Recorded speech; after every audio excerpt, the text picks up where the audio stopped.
All right, guys, welcome back to the channel. It's Maddie here, and welcome back to Meta Monday, the weekly series where we analyze the Pokemon Pocket metagame and keep you guys up to date on everything going on in the competitive world of Pokemon Pocket. This was the first weekend, the first major tournament of the new Crimson Blaze season. The new meta, we had an absolutely ridiculous tournament thanks to some community donations. We had $1,000 in the prize pool, and this was by far the largest Pokemon Pocket tournament that we've ever had in our community. Over 1,100 players came out to play this weekend, and the results were very, very interesting. I'm sure a lot of people are wondering, right, with all of the new cards coming out, what's the best decks to play, right? What's happening in the metagame? What is the progression? We're going to explain that all in today's video. There will be timestamps down in the description below if you guys want to go ahead and use those to navigate throughout the video. But before we get into it, you guys got to go and register for next week's tournament. PMPT number 14, Crimson Christmas is what we're calling it. We have $300 cash in the prize pool this week, which is obviously not $1,000, but you know, we can't be doing $1,000 every week. So $300 in the prize pool this week. It's going to be a whole lot of fun. Definitely come out and play. I know it's Christmas. Some people are on vacation. I totally get it. But if you guys want to go ahead and compete and help drive the metagame forward, go register. Link down in the description below. Also, we're on the road to 50,000 subscribers. So go ahead, check to see if you're subscribed to the channel. And if not, you know, hit that subscribe button. Okay, let's dive into it. Again, timestamps down below. We're going to start off by taking a look at the final standings. I'll give sort of my whole understanding of, you know, what happened and what decks, you know, placed where. And then we'll go into the deck lists themselves. We'll talk about them specifically. And then at the end of the video, we break down the metagame data, the meta shares, the day 2 conversion rates, the win rates, all of that stuff. So anyway, let's dive right into it. Here are the final standings from the 1,104 player PMPT 13 tournament. Here we go.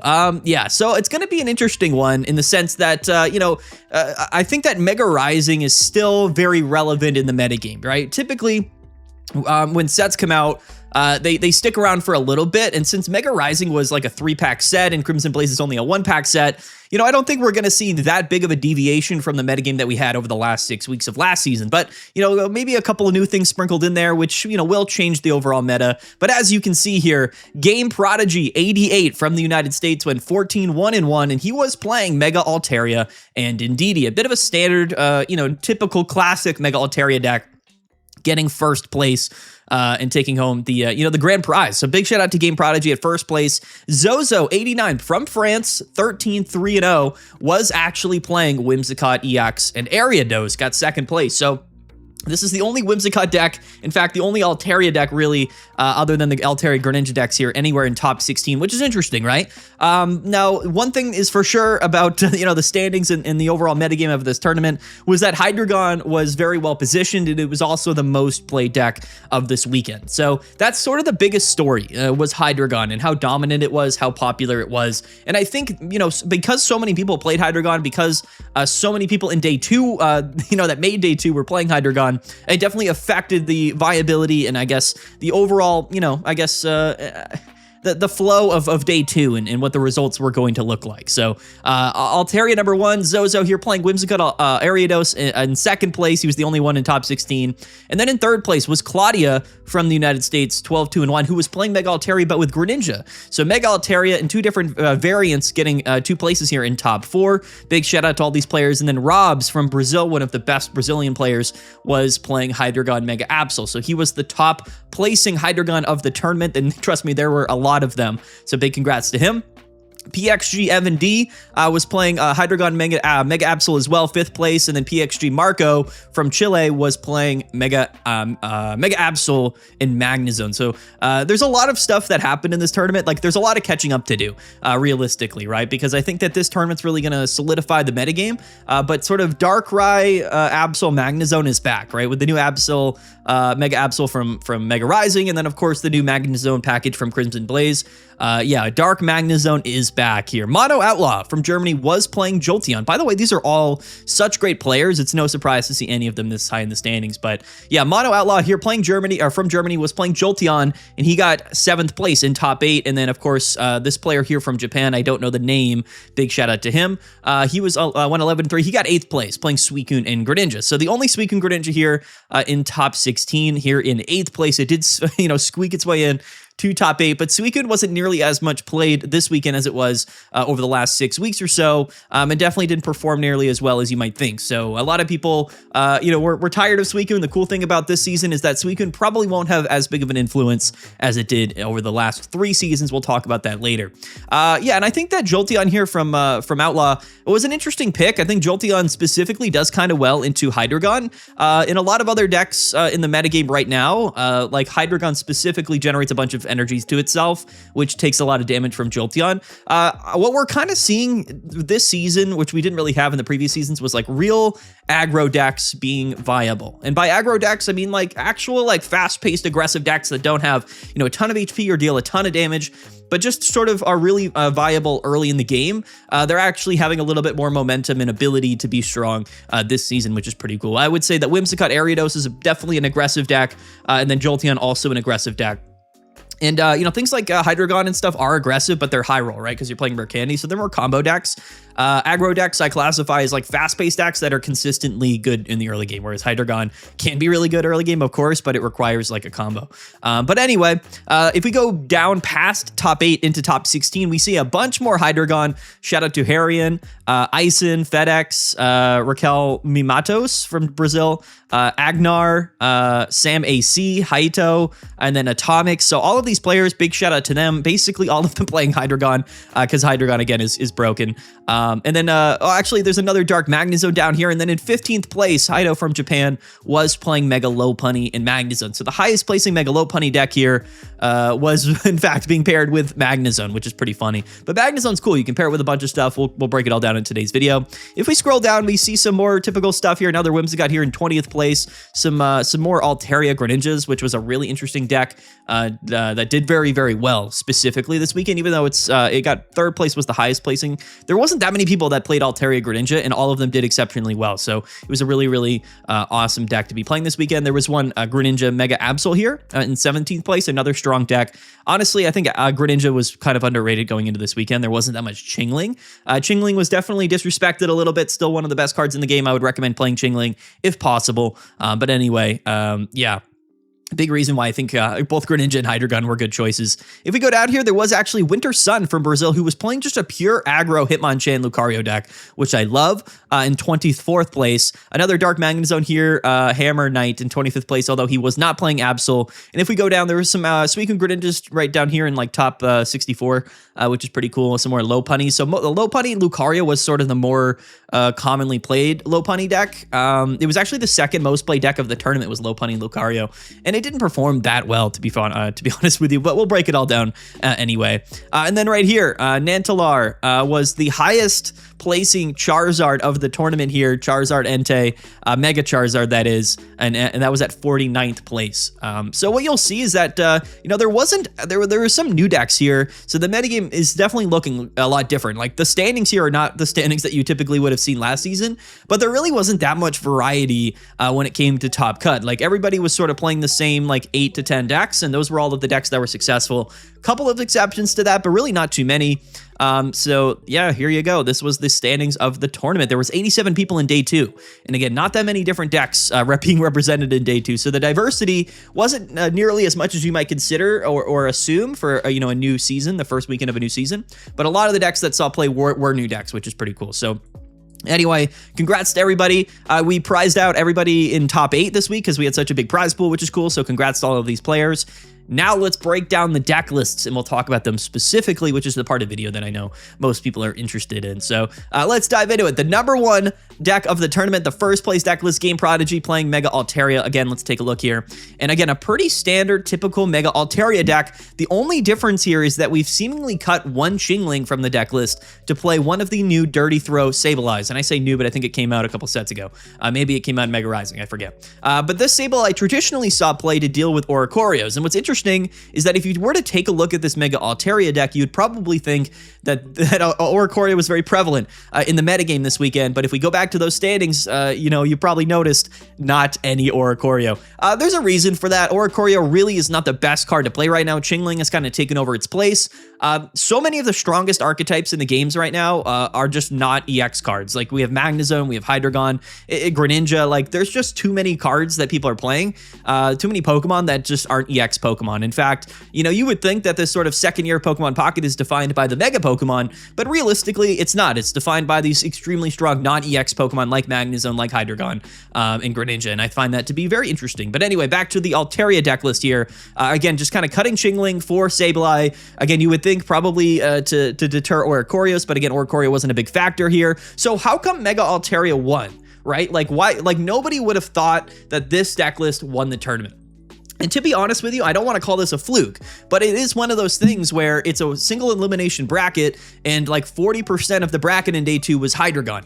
So maybe that had something to do with it. Do we really consider, you know, traditional Mega Altaria with one Chingling to be that good into Hydreigon, right? That's sort of the consideration. We are playing one Giovanni, one Lissy, a double Pokeball, one red card, one Copycat, one Cyrus. So again, it's a fairly traditional Mega Altaria deck. There's nothing too far out there, right? We still have the Star Drop Jirachi, we still have Indeedee, we have Chingling, we've got the Do the Wave Altaria and Sableye. So it's almost like they wanted to play Altaria traditionally, but they were maybe a little bit afraid of Oricorio. However, they just didn't hit any Oricorio. So it's really interesting. It's hard to like nail down like why, in fact, this all happened this way. If we take a look at his matches here throughout the tournament, we see that mostly he played Hydreigon, which is interesting. But in day 2, he played Lopunny twice, he played Whimsicott twice, and then he played Dark Magnezone and Hydreigon in top 8 and top 4. So, you know, it's one of those things where, you know, whenever you're playing any deck, matchups become very, very, you know, relevant in day 2. It's just really about, do you hit things that, you know, you're somewhat comfortable into? I would say that Mega Altaria is probably pretty good into things like Whimsicott and Lopunny. There just aren't really great matchups for either of those decks into Altaria. So even though most of day 2 was Hydreigon, and he only played one Hydreigon player, and he did beat him in top 4, right? He beat Robs in top 4. So, you know, at the end of the day, I don't really want to boil this down too much. I think the reality of the situation here is that Altaria is incredibly consistent and very, very strong. Like nobody's going to sit here and tell me that Mega Altaria is not a good Pokemon. Sorry, I hit my microphone. And it's just, you know, it's got a little bit of everything here. We can deal with Oricorio even though we didn't hit it. We can hit the bench with Jirachi. We can heal with Indeedee, and we can item lock with Chingling. And that's what Mega Altaria is really all about. The one thing that we saw with this deck, though, was that the Sing from Swablu, being able to put your opponent's Pokemon to sleep, was very relevant. And it does add a really interesting level of RNG to this deck list, where theoretically, whether you're ahead or behind, you can just go ahead, put your opponent's Pokemon to sleep, and maybe they stay asleep for a couple of turns and allow you to set up your board state. We did see that in the finals, and honestly, the Whimsicott player in the grand finals just kind of got a little bit unlucky. Went first 2 games in a row, did not find his Whimsicott. So, you know, at the end of the day, Altaria is consistent, it's strong, and I don't think it's anything to read into that much, right? I mean, realistically, it's a bracket, it's a single elimination bracket, any deck can win, and Mega Altaria is just a strong deck list, and it just sort of waltzed its way up until the finals and just sort of, you know, drew properly, went second and won. I mean, what are you going to do really to a turn to 130 damage Mega Altaria, right? There's not a lot you can really do about it other than hopefully get more lucky than your opponent, right? So Pokemon Pocket's like that. Mega Altaria is strong, and honestly, I'm surprised that it got first place, but at the same time, it's really not that surprising because it's Mega Altaria, you know?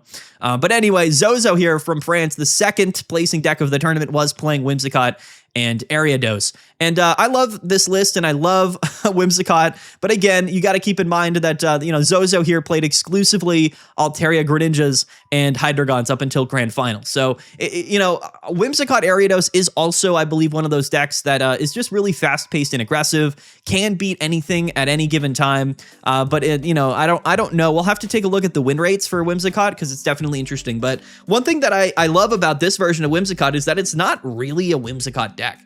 This deck list is actually just playing Kartana, an Ariados, and then one Whimsicott. So the whole idea here is to just play like aggro grass and a KO Chinglings to, I believe Dano is actually weak to grass. I'm pretty sure. We'll take a look at that later. But I'm pretty sure Kartana, again, hitting for weakness, 60 damage, is able to just sort of KO a lot of different Pokemon in the active spot, especially ones that are weak to grass. And Quick Growth Extract makes this deck very, very consistent. All we have to do is find the Cottony, but with one Lyssia and then double Pokeball, it's actually pretty likely that we do find the Cottony, and I find that to be pretty cool. So this is basically just an aggro grass deck that's, I think, specifically was built really well to beat Hydreigon. Hydreigon ended up just being by far the most played deck list, so this deck making it to finals makes sense to me in the sense that, okay, they hit 4 or 5 Hydreigon in day 2, and they were able to kind of make their way to grand finals because they were playing a deck very specific. specifically strong into Hydreigon. This is the type of stuff you would expect in a bracket, you know, single elimination, right? It comes down to the matchup. So if everybody's playing one deck that is particularly strong and you're just playing a deck that's really good into that deck, you know, you're probably going to find yourself pretty far into the tournament. And I think that's kind of what happened here for Zozo. Played a really specific counter meta deck that was really strong, and then blazed his way into finals, and then unfortunately had to play Mega Altaria, and it didn't go very well for him. But I love Whimsicott. This is an interesting list. You're not going to see most of these Whimsicott decks only playing a 1/1 copy of Whimsicott. So most of the time for this deck, you would kind of rely on Kartana back-to-back and then to finish the game with Whimsicott. And that's pretty cool. Whimsicott with Leaf Cape has a lot of HP. With double Ariados, it's dealing a lot of damage. And most Pokemon in the game have a retreat cost of 2, right? So Grass Knotting, somebody with a retreat cost of 4 with double Trap Territory Ariados, it adds up quite a bit. I think it's like 150, 160 damage. It's a lot. I mean, Whimsicott is a very powerful Pokemon now, backed up with Ariados. The other thing to not discredit about this deck is Ariados' ability to actually just do what it does, and that's increasing your opponent's Pokemon's retreat cost, which is relevant. There's a lot of opportunities if you're playing Pokemon Pocket to just retreat, and a lot of decks right now just sort of retreat pretty commonly, right? If a Mega Absol's stuck in the active and it can't retreat, like that's a recipe for a disaster, especially when it's getting hit for weakness and one hit KO'd by Absol, right?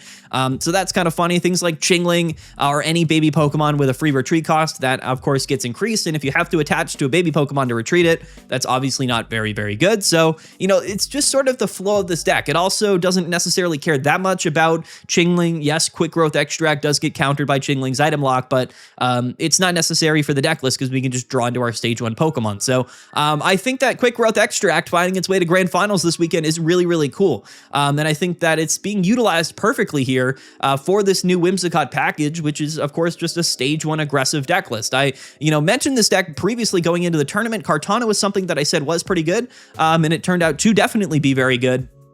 But I think that a lot of these stage 1 grass type decks are going to be phenomenal moving forward just because of how buffed they are with Quick Growth Extract. And I find that to be really cool.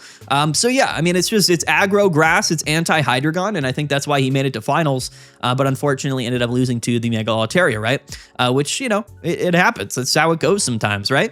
And in third place, we have Claudia here, who was playing Mega Altaria, but with Greninja. And again, specifically, this deck list did extremely well all tournament. My reasoning for that is because Mega Altaria here is just pretty good into most of the other stuff that saw play, like Magnezone, Suicune, Greninja, Hydreigon. Like Mega Altaria has a lot of HP and does 130 damage, which is pretty relevant. But you got to keep in mind here that this is a much more kind of high rolly way to play Mega Altaria. In fact, this player here, was playing 2 copies of every card in his deck, which honestly I love. If you've ever played against this deck, you'll know that it's very reliant on your opponent getting put to sleep, especially in the face of other Chinglings, because that stops you from being able to go into your Greninja, and you just can't really do too much, right? If you're under a Chingling lock, so you're reliant on using the Sing attack to put Chingling asleep to buy yourself a turn to evolve with Rare Candy into your Greninjas. But if you do get Mega Altaria set up and you do get Greninja set up, you're going to be in a position to just kind of win games based around that whole fact, right? I mean, it's double Greninja, double Cyrus, Mega Altaria, double Chingling. This deck list to me is broken. I mean, especially in a metagame in a tournament this weekend where Chingling didn't see nearly as much play as it probably should have. And I think that's a big reason why Hydreigon was so successful, but also this deck list, right? Because we are playing Rare Candy Greninja, but we're playing 2 copies of Chingling ourselves, right? So against other decks that aren't playing Chingling, we're just going to dominate them realistically because we can item lock them while evolving our Greninjas, and then it's kind of just game over. So this deck list is phenomenally strong, but again, it was actually a really strong deck going at the end of last season. And I think that, honestly, this entire tournament to me is just going to boil down to more people should probably play Chingling. And I kind of said that going into the weekend. I heard a lot of chatter from people that they didn't think Chingling was that good of a meta call. But if you take a look at, what happened throughout this tournament is that Chingling sort of dominated at the top of the standings, and really any deck that was successful this weekend played Chingling, other than, of course, Whimsicott Ariados, basically. But yeah, that's Claudia's deck, a really good deck. And honestly, I think if we go to, I just want to show you real quick. I'm going to take a quick pause and I'm going to go to this metagame tab. 8 people were playing Mega Altaria Greninja and they went a collective 56-18. That's a 72% win rate. Look at this. They almost all made day 2. So, realistically, guys, this was just a deck that was very well positioned given the overall, standing or I guess metagame in the decks that people were playing this weekend. So anyway, shout out to Claudia. And shout out to really everybody else that was playing this deck list because it did really well this weekend. It was a great meta call. Rob's here, the highest placing Hydreigon deck of the tournament. Let's take a look at it here in 4th place. No Chingling. We're not playing any Chingling in this Hydreigon deck. This is more of a classic version. This is the version that got popularized in ranked battles last season here, playing the Leap over Absol, playing Indeedee and Giant Cape to keep Hydreigon alive, and then you use Mega Absol to finish the game. It's a very good deck list, especially, and this is important to note, especially if your opponent isn't playing Chingling. But again, this is a deck that does not love playing against Chingling. So that's the reality. And Dino, by the way, is weak to grass. So Kartana is presenting itself as a very, very strong counter meta option into Hydreigon being able to hit for weakness all of these Pokemon, whether it's this Absol or Mega Absol or Dino in the active spot. Really, really powerful, able to one-hit KO Dinos, which is really cool. So shout out to Kartana and how strong Kartana is, I guess, or was this tournament and against Hydreigon. But yeah, we're not playing any middle evolutions here. We're very reliant on Rare Candy Hydreigon Copycat. In the face of Chingling, we're going to struggle. In fact, they're playing double Leap over Absol, which is fascinating. But again, Leap over Absol is never going to be able to attack Chingling. So I think that's really what this, the results of this weekend is going to kind of boil down to, if we're being honest. Hydreigon really did dominate. It was by far the most played deck, probably the most successful overall deck of the tournament, even though its highest placement was only in 4th place. And again, nobody was really stepping in to counter Hydreigon. And again, like the Whimsicott decks are not that good in Hydreigon, especially, if they're not playing Kartana. You know what I mean? So that's, to me, something I find very interesting. And I think the Whimsicott deck has a lot of potential in terms of how we can build it. We could even play Chingling in the deck, but Kartana seems to be really good here in this matchup. So honestly, moving forward, if Hydreigon continues to be popular, I would definitely expect a lot of people to be playing Kartana in Whimsicott. But in general, guys, just play Chingling. Chingling was the most played Pokemon last season, and it'll probably continue to be the most relevant Pokemon this season moving forward. I just think Chingling is absolutely broken, especially right now in a metagame where Hydreigon is really just sort of the #1 guy, which is pretty funny. PXG Marco, 6th place here. This is Dark Magnezone. Kind of my favorite deck to rise back up this season. I absolutely love it. They're playing 1 Chingling, 1 Tyrogue, but what's really cool about this deck is the new Magnemite and the ability to play it with Lycia because it has 50 HP. This deck is only playing dark energies, and one downside you might be like as well, we can't actually attack with Magnemite because it has only a lightning energy attack cost, but typically that's totally fine. It doesn't really matter. Most of the time in the active spot, we'd rather have Chingling or Tyrogue to deal some damage or item lock, and then all of the extra energies that we attach are either going to Darkrai or Magnezone, or not Magnezone, Mega Absol to finish off the game. So Lycia can search out Magnemites and your baby Pokemon. We've been playing 1 copy of Clement to find and search out our deck for the Magnetons, which is cool. And then this new Magnezone with Mirror Shot is effectively just an RNG machine. This thing is crazy. It can also live a hit from most things in the game at 150 HP. So the damage does add up. Honestly, we've seen Chingling see play in like the Absol Darkrai stuff before, but it saw play with Greninja last season in Rare Candy. Now we can play it in a way with Magnezone that doesn't actually get countered by opposing Chinglings or item locks, and we don't have to play Rare Candy. We're just playing Magnezone. So it's a bit more of like a slow roll deck, but a very, very powerful deck. And I think Magnezone is likely going to be, it's going to continue to be one of the most relevant things in the game. What the reality is in Pokemon Pocket are these like core packages that are just sort of inherently the bulk of the deck, and then you can kind of sprinkle in things on top of them. And by that, I mean things like Greninja. You can pair Greninja with anything in the game. It's just going to sit on the bench and deal damage, right? It doesn't matter what energy types you're running or whatever. You can play Greninja effectively with anything. It's the same with Magnezone. There's no barrier here for playing Magnezone. It doesn't matter what energies you're playing. As long as we're playing the 2-2-2 lineup, with 1 Clement, 1 Lycia, 1 Copycat, like you could just play all of that with anything. And the thing about this Dark type package with Mega Absol or Darkrai, even if you were to cut Absol from the deck list, basically, it's such a small portion of the deck list. Like, it's only 2 cards, but it massively changes the abilities that this deck has late in the game, right?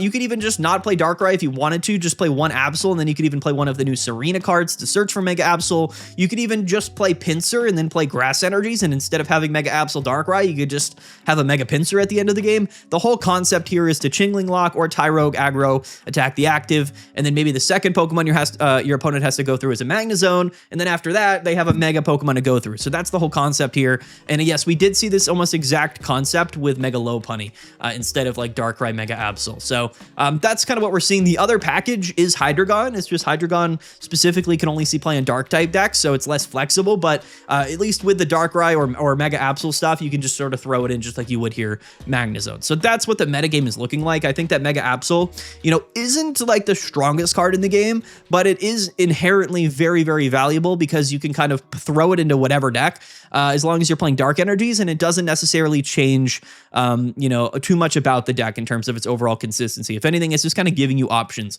We thought about that a little bit last season, where it was like, is it even worth it to play Mega Absol? Because if you lead with it, or if it gets, you know, if you have to bench it for whatever the reason, then it's kind of doing more against you than it is for you. Mega Absol is always strange like that, but in general, I think it's kind of worth playing, especially when it has such a low impact for your deck list. So whether it's Magnezone, Hydreigon, or Greninja, you know, Mega Absol is going to be strong when paired with all of them because it's just such a low impact card. We only have 2 Mega basic Pokemon in the game right now. One of them is Mega Absol, the other one is Pinsir, right? And we know which one is seeing more play than the other. But honestly, guys, theoretically speaking, just cut Mega Absol and Darkrai from this deck, play one Pinsir, play one Will, and play Grass Energies, and you effectively have like the same deck, except now we can just hit for 150 on the back end, right? So that's how I'm kind of feeling here. But at the end of the day, Magnezone's broken, Greninja's broken, Hydreigon's broken, and that's going to be the core of the metagame. Except I assume more people are going to be playing Chingling in their decks moving forward, just because Chingling's kind of broken.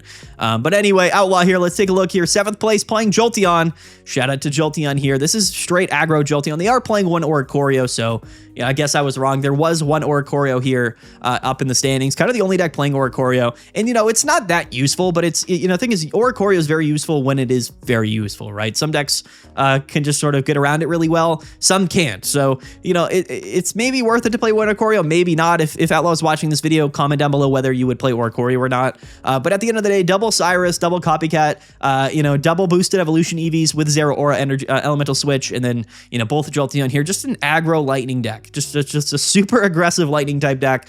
And Jolteon is living an attack from Hydreigon if they don't play Giovanni.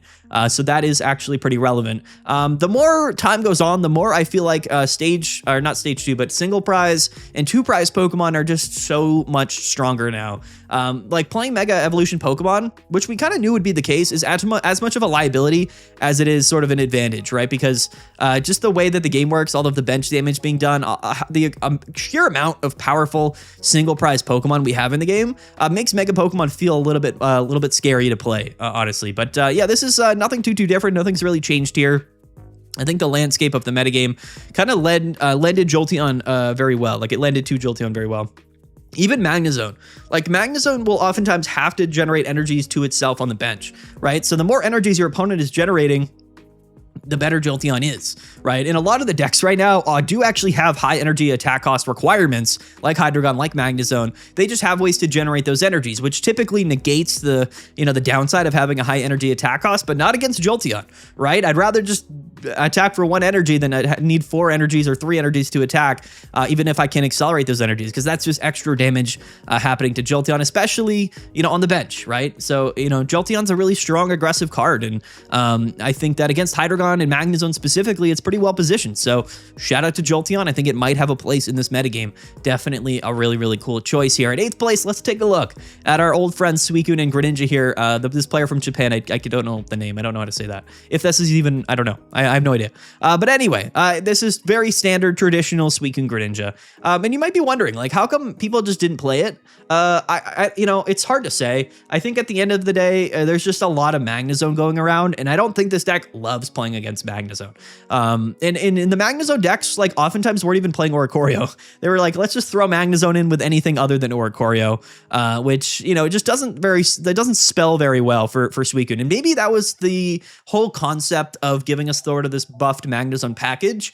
I made the prediction before Crimson Blazed release that we would be getting Magnezone EX. I thought that would make sense.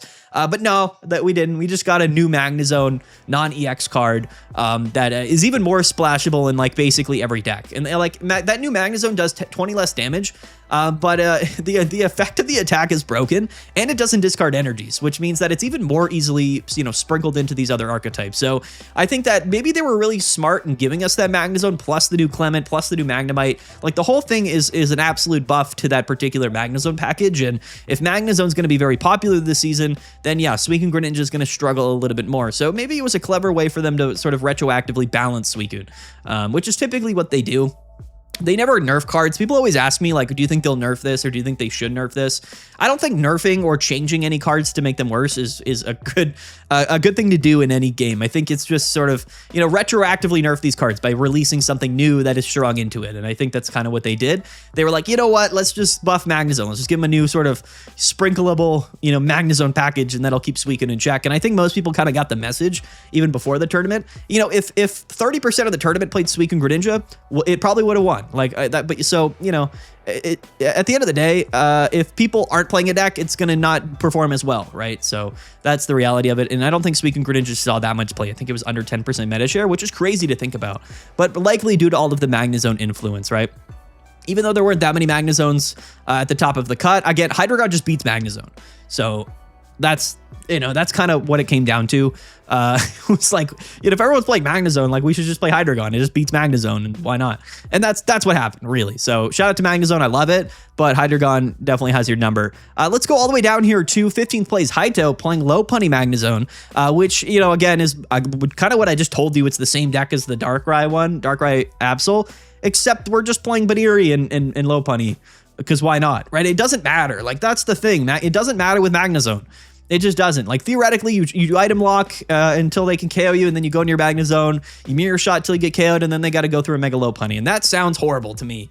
There's a lot of RNG for this deck, which I think is super funny, but actually gives it a lot of potential as like a high roll type deck, right? Because mirror shot's gonna be 50-50 coin flip, and your opponent can't attack, which is hilarious, and then Mega Lopunny confuses with its attack. So yes, you're flipping coins. This is Mega Marowak. I always call Mega Lopunny Mega Marowak, and that might annoy people throughout the season, but you're going to hear me call this Mega Marowak all season long. Marowak doesn't have a Mega, so they kind of booted my boy. They replaced him with a more favorable Pokemon, I guess, to the people. More people like Lopunny, I guess, right? It's more popular for, you know, who knows why. But the attack, like the whole card is literally Marowak. They just made it better. And we're probably going to see that throughout this year. It's just them re-release. I can't wait till they give us like a Mega Darkrai or like whatever the Mega version of Giratina EX is going to be. I cannot wait for that. But they're probably going to just recycle these cards, make them stronger. But yeah, anyway, I'm on a tangent. Mega Lopunny is Marowak, but it's just better. So it can hit up to 180 damage while just confusing every time regardless, right? So between Mirror Shot and Confusion with Rapid Smashers, like this deck is so annoying. Potentially you just can't do anything the entire game, which I find to be funny. But yeah, the entire deck and the concept is the same. The cool thing about Mega Lopunny is that Baniri does have a 50 HP Pokemon.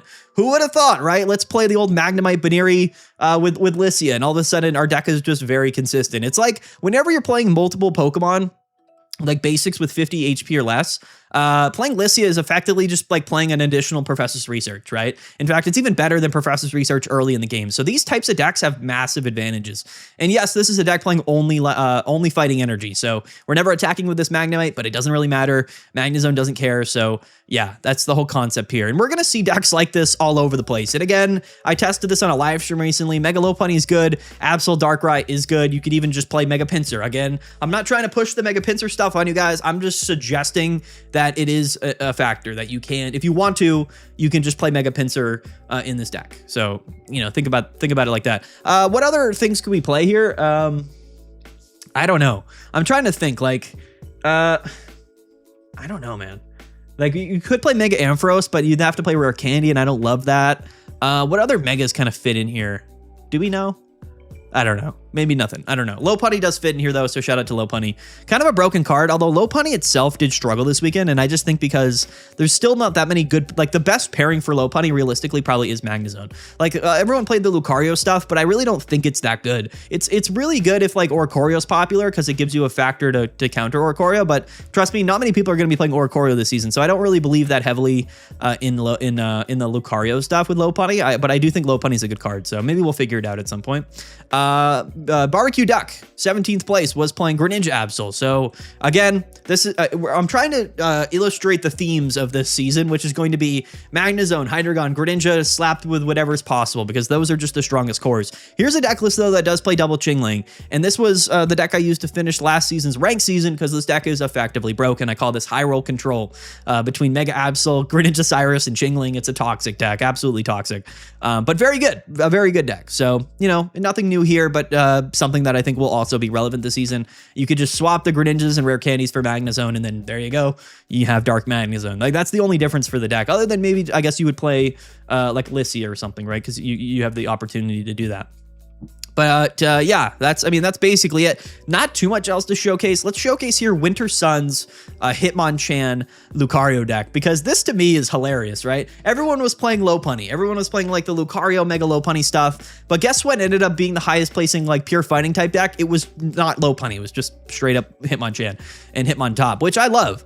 Yeah, I mean, the whole concept here is like Fighting Coach Lucario plus Hitmontop, Giovanni's Hitmonchan, Rocky Helmets, Sabrina, Repel, one copy of Red. It's just pure fighting aggro. It's just let me punch you in the face like a bunch of times early in the game, and hopefully you can't really do anything about it.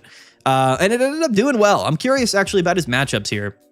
What did he lose to? He lost to a Suicune Greninja, lost to one Hydreigon, and then lost to a second Hydreigon. So he ended up, I guess, in day one hitting like everything that wasn't meta in a way. Yeah, ended up probably not loving the Hydreigon matchup, right? I guess, which, you know, makes sense. So anyway, a pretty fun deck. One of my favorites, I would say.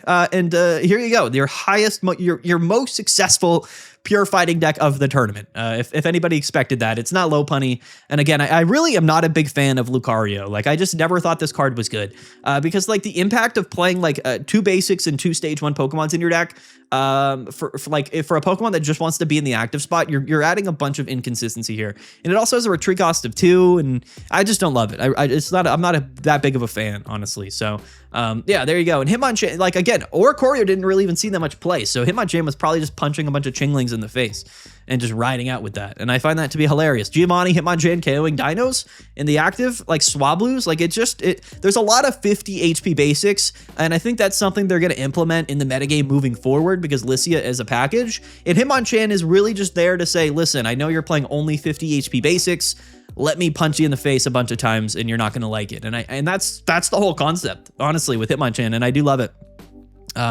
I do love it. 9-3, by the way. And that's kind of, I mean, to be fair, we could go farther down, but I'll maybe hold that for a later video this weekend, where we highlight maybe all of like the fringe meta decks that, you know, didn't make day 2, but did pretty well. Again, it was very difficult to make day 2 this weekend because we did 9 rounds of Swiss because we had so many players, right? So a lot of people went like 6-3 and didn't make cut, which is crazy. A lot of people went 6-3 and didn't make day 2, right? I mean, literally 170 people hit that threshold, which is why we added a 9th round, quite frankly. But a lot of fun decks here, you know, yeah, we'll break them all down later this week. So to finish off this video, which is really where I think a lot of the value is going to come today, is let's go into the metagame tab and break down the data. Well, this is where we uncover the truth of a lot of stuff. So if you made it this far in the video, shout out to you. Don't forget to subscribe. I appreciate you guys. And let's dive into the metagame tab. So yeah, Hydreigon, the most played deck this weekend. It was my #1 recommendation on Friday, so maybe some people watched the video, I don't know. But 183 people played it. That is 16.5% meta share, so quite a bit more than anything else. And it had a 54.5% win rate. So Hydreigon did very well. For a deck to see this much play and have this high above a 50% win rate is very impressive. Like, that's realistically a dominant performance. And you'll see that with its day 2 conversion rate being 36%. 36% of day 2 was Hydreigon, so it was pretty successful. It was a pretty good choice this weekend. The second most played deck being Mega Lopunny and Lucario. Crazily enough, almost 10% of the meta share. People love Lopunny, man. They wanted to play it. Listen, 46% win rate, not very good. It went 278 to 323. So, you know, don't get fully discouraged if you're a fighting type lover. I do think Lopunny is a good Pokemon, but I think the whole Lucario stuff is just bad. Honestly, it's just making your deck worse than it is getting better. So I think we should be playing Lopunny probably, because I think Lopunny's cool, but I really don't love it. I don't love the whole Lucario stuff. And to be fair, there's not a lot of other options, but I understand. But yeah, Lopunny struggled here. And its day 2 conversion rate was, you know, it was because only 8 of them made it. So, and they went 50% in day 2. So it just didn't do very well throughout the tournament. The third most played deck was Dark Magnezone, which surprisingly enough was also kind of broken, right? Who would have thought? And if we take a look here at Greninja Absol, it was it was a 50% win rate. So Greninja actually did worse than Magnezone or Hydreigon. But yeah, Dark Magnezone here, 7.5% meta share, 309 to 230. That is a 57% win rate. So out of all of the most played decks of the tournament, Dark Magnezone was by far the most successful from an average win rate perspective, and it had a great day 2 conversion rate going up to 16% and went 15 and 14 in day 2. Hydreigon dominated, man, this tournament. That's crazy. But anyway, yeah, Suicune Greninja, only the 4th most played deck at a 5.5% meta share, which is absolutely astonishing, to be honest. Only 61 people played it, had a 51% win rate, which isn't even that bad. But yeah, it's not nearly as much of a... This is not like the tier 0 deck that people thought it was last season, which is pretty funny. Likely due to all of the Magnezones, if we're being honest. Jolteon here, the 5th most played deck, struggled a lot. It actually didn't do very well. At a 42% win rate, so maybe Jolteon's not really the wave anyway either. Charizard here, the 6th most played deck, or 6th most played deck, yeah. Also 42.5% win rate. So Charizard struggled. And here's my thing about Charizard, because it's obviously like the front runner for this, or it was the face of the expansion. You know, it's on the cover art and everything. I think that Mega Charizard is a very, very, very strong card. This is not a bad Pokemon by any stretch of the imagination. It's just this is a card that got put into place specifically for if Mega Pokemon become the only thing worth playing. If every deck in the game is only playing Mega Pokemon, then Charizard is inherently broken because it kills other Megas, and then you win the game. But here's the thing. Not everybody's playing Mega Pokemon. In fact, like most decks are inherently built around non-Mega Pokemon. Hydreigon is an example. Magnezone is an example. You know, Jolteon here, Whimsicott, Greninja, you know, Magnezone. Like basically, more decks and more people are building decks around non-Mega Pokemon than they are Mega Pokemon. And that's why we see the most successful Mega Pokemon in this entire metagame, probably this season and next season, are going to be these Mega Pokemon that aren't really the front runners of the deck. They're not the core of the deck. They're just sort of there to be good if they need to be good, like Mega Absol, right? And I think that's the biggest strength of Mega Absol. In fact, it's actually a fairly weak card, is just the fact that it doesn't like impact your deck a lot. You just throw one Absol in your deck, you play Dark Energies, and then there you go. And I think that's the inherent strength of Absol. So we're likely going to see that, you know, put into play this season. Honestly, it's just, can I play Dark Energies Mega Absol and pair it with other broken cards like Magnezone, like Hydreigon, like Greninja, like Chingling? Like I'd probably just do that, and it's probably the smarter play. But when your deck is entirely based around Mega Charizard and you have to KO like double Hydreigons and stuff, like it's just not... It's not a great card for that particular scenario, right? So I would say it's not well positioned for the current metagame, but it's definitely not a bad card. It's just not a card well built for the current aspect of the metagame, the current state of the metagame. Whimsicott Ariados was the 7th most played deck here at only 3.5% of the meta, but did have a 53% win rate. And again, it made it to grand finals. So I would say that Whimsicott here is definitely something to keep our eye on, specifically that build that is going to be built well to beat Hydreigon, right? That's a particular thing to note here. I'm actually curious about its matchup spreads here. It was 34 and 17 into Hydreigon. In fact, look at the win rates here for Whimsicott. I mean, 65.5% into Hydreigon. It lost to Lopunny. It was 6 and 11 into Lopunny, but against Magnezone Absol, 10 and 5, which is pretty good. 50-50 against itself. 6 and 5 actually against Mega Altaria and Didi, and it lost in the finals. 8 and 2 against Dark Mag here. 5 and 4 against Suicune Greninja. It does lose to Jolteon, unfortunately, and it lost really badly into Magnezone Oricorio, which does make sense. But into a lot of the other top decks of the season, like Whimsicott Ariados is quite frankly legit. But I bet if we go down, I bet its win rates into some random stuff is just not good, right? Like 0 and 5 into Oricorio decks, which is pretty rough. Yeah, this is bad. Even Altaria Magnezone, it struggled with pretty dramatically. Into like aggro fighting, it struggled. So I think this is a deck that, like, you know, does have a lot of problems. It's not like the best, most perfect deck in the world, but it is specifically really good into some of the most popular decks. So that to me is a big reason why maybe we should be, you know, considering Whimsicott as like a legitimate option in the metagame. Like this is looking to be a solid like A tier deck right now. I'll do my tier list tomorrow, but that's kind of what it's looking like here. Everything else to me isn't like there's not too much else to talk about. I guess Magro did not do very well. I think that this is a deck that was specifically played and popularized early because it really did just steam through Suicune Greninja. But not that many people played it. Only 3% of the tournament played aggro Magnezone with Heliolisk. And it struggled against basically everything. Let me take a look at the matchups here. Yeah, horrible into Hydreigon, horrible into Magnezone Absol. Was only 50% into Suicune, actually.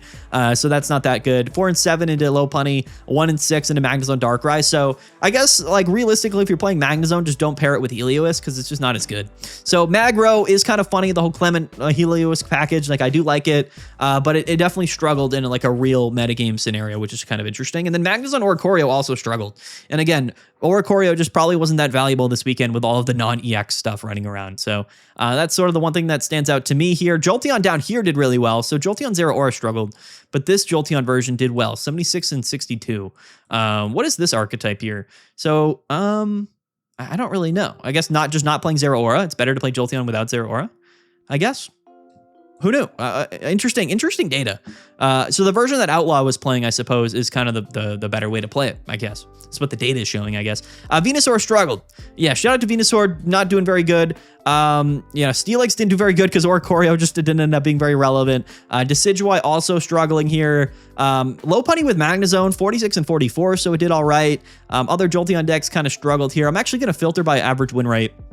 And this is where you're going to see the big standouts here being that one aggro fighting deck. But Altaria Greninja, again, 8 people played it, only 8 people, but they went 56 and 18. So this deck was a phenomenal choice right now. Again, I do think that it's just well positioned currently. Other big standouts, yeah, Magnezone Absol here, and then Greninja EX and Suicune, actually. So maybe the Greninja EX version did well. Interesting stuff for sure. But a lot of the stuff here, a lot of these one-ofs I wouldn't pay too much mind to. You got to take a look at like which one has the higher numbers here in terms of how many people played it. So like this is definitely the big standout in terms of like the correct meta choice this week that 8 people chose. And then if we go down here, yeah, Dark Mag is kind of broken. 57% is crazy with 81 people playing it. 309 to 230. Shout out. What about the matchups here for Dark Magnezone? Good into Hydreigon, decent into Lopunny, bad into Suicune Greninja, which is interesting because you're playing Magnezone. But yeah, not good into Suicune Greninja. They could probably get around Magnezone, which is crazy, but you're playing Chingling, so who'd have thought?